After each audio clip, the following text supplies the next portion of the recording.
Cerdas Kimia, bimbingan dan konsultasi belajar. Pertemuan ini kita akan membahas soal-soal dan pembahasannya. Mulai nomor 1.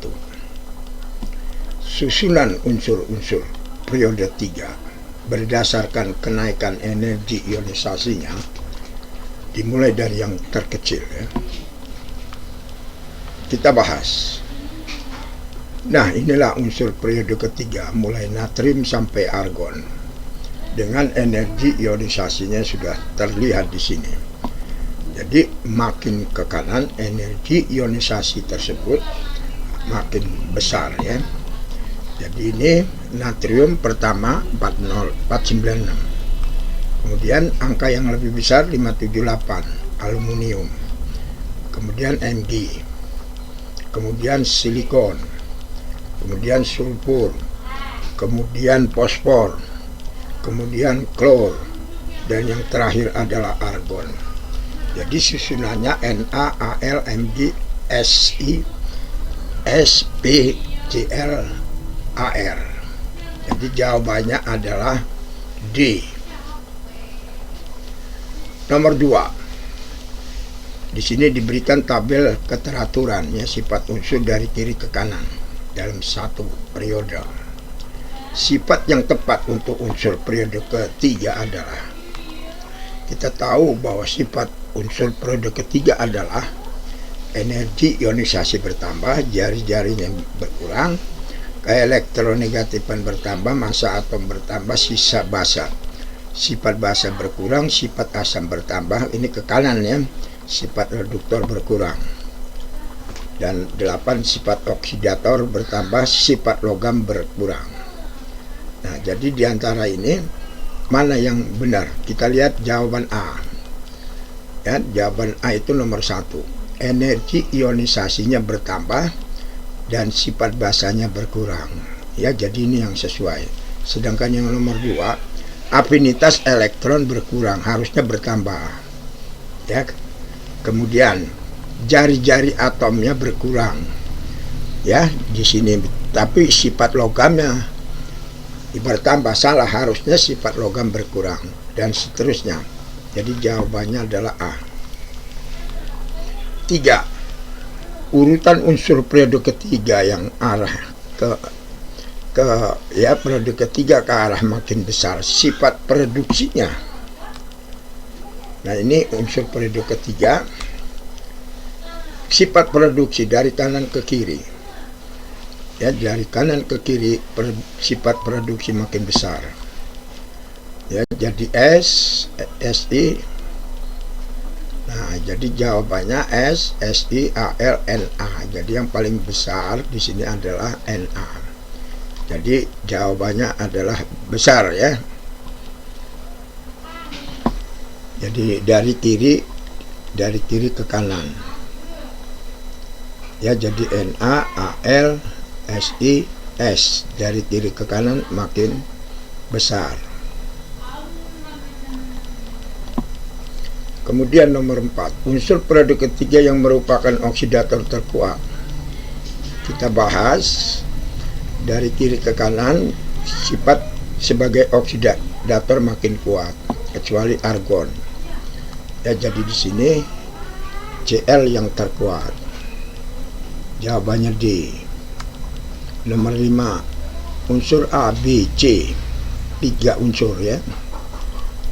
Kemudian larut dalam HCl maupun dalam NaOH. Unsur B dapat bereaksi dengan air, membebaskan hidrogen, sedangkan unsur C tidak bereaksi dengan air, tetapi oksigennya dalam air mempunyai sifat asam. Urutan unsur tersebut kita lihat di sini. Ya, kita lihat yang A larut dalam HCl maupun NaOH. Ya, kemudian di sini yang A adalah amfoter, ya, amfoter. Jadi di sini A terletak antara B dan C. Jadi A itu terletak antara A dan C. B bereaksi dengan air menghasilkan gas H2. B. Unsur logam terletak paling kiri ya dari A dan C. C. Oksidanya dalam air bersifat asam. C. Terletak paling kanan dari A dan B. Jadi urutannya yang benar itu A, B, C. Jadi BAC. BAC. BAC adalah B ya. BAC mana jawabannya adalah C. Nomor 6. Senyawa hidroksi unsur periodik ketiga yang ionisasi menurut tipe MOH ya, M+ OH-. Nah ini ya, jadi MgOH2 M+ OH-. Jadi jawabannya adalah A. 7. Kelompok unsur periodik di bawah ini yang diperoleh melalui elektrolisis. Natrium elektrolisis leburan ya. Mg leburan juga. Cl elektrolisis leburan atau larutan. Jadi D. 8. Unsur periodik ketiga di alam umumnya terdapat dalam bentuk senyawa kecuali belerang. Hal ini disebabkan oleh sifat belerang yang antara lain unsur es tidak larut dalam air sehingga di dalam air sukar membentuk senyawa. Ya, jadi di sini jawaban yang tepat adalah E, tidak larut dalam air. 9. Di antara asam-asam berikut yang manakah yang merupakan asam terkuat? Ya tentunya makin ke kanan itu ya, makin kuat untuk senyawa asamnya. Jadi HClO4 terkuat, asam perklorat. Selanjutnya nomor 10. Data perubahan sifat unsur periodik ketiga dari Na sebagai berikut. Ya, jadi sifat unsur periodik ketiga dari NaCl yang paling tepat. Sifat unsur periodik ketiga dari NaCl. Sifat asam bertambah, sifat oksidator bertambah, sifat logam berkurang, dan titik lari didih berkurang. Jadi jawabannya adalah yang paling tepat adalah A, 2 dan 5. Nomor 11. Bahan baku yang digunakan dalam proses pembuatan aluminium secara elektrolisis adalah, nah ini yang disebut biji bauksit Al2O3 di elektrolisis. Nah di sini katode terjadi reaksi Al menghasilkan endapan logam Al, di anode oksigen membentuk O2. Nah di sini hasil reaksinya. Jadi di sini dari O2O3 menjadi Al ya. Jadi jawabannya adalah C, aluminium cair. Kemudian salah satu reaksi pembuatan asam sulfat adalah faktor yang tidak mempengaruhi. Jawab, faktor fungsi katalis dalam satu reaksi mempercepat proses terjadinya reaksi. Jadi yang tidak mempengaruhi hasil reaksi adalah katalisator, yaitu jawabannya adalah D ya. Fungsi penggunaan katalis tidak mempengaruhi jumlah hasil. 13. Berdasarkan reaksi elektrolisis maka berat aluminium yang dihasilkan dari 10 ton bauksit. Kita jawab Al2O3 10 ton.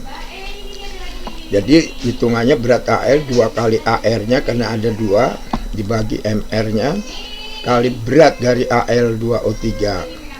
Jadi di sini 2 kali 27 dibagi MR-nya 102 kali 10 ton sama dengan 52,9 ton. Jadi jawabannya C. Ya, jawabannya C. 14. Pembakaran sempurna 32 gram cuplikan menghasilkan 40 gram. Ya, belerang trioksida. Kadar belerang dalam cuplikan tersebut adalah, kita lihat di sini massa cuplikan belerang 32. Kemudian reaksinya SO menjadi SO3. Ini 48 gram, kita jadikan mol, dibagi MR-nya 80, 0,6 mol. Jadi ini SO3-nya 0,6, maka sulfurnya 0,6 mol. Maka massa sulfur kalikan AR-nya jadi 19,2. Nyari persennya adalah 19,2 bagi 32 kali 100% sama dengan 60%. Jawabannya adalah C. Nomor terakhir, tetapkan hasil kali MgOH 2 kali 10⁻11. Jika pH dari suatu larutan 2 kali 10⁻3, MgCl2 dinaikkan, maka akan mulai mengendap. Ya, ini kita lihat reaksinya, ini terion mulai mengendap bila hasil kali keraturan konsentrasi ion-ionnya sama dengan Ksp.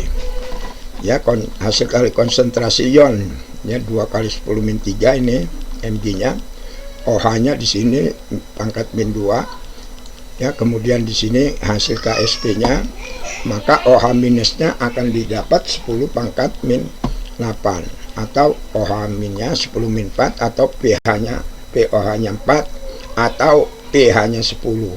Jadi jawabannya C.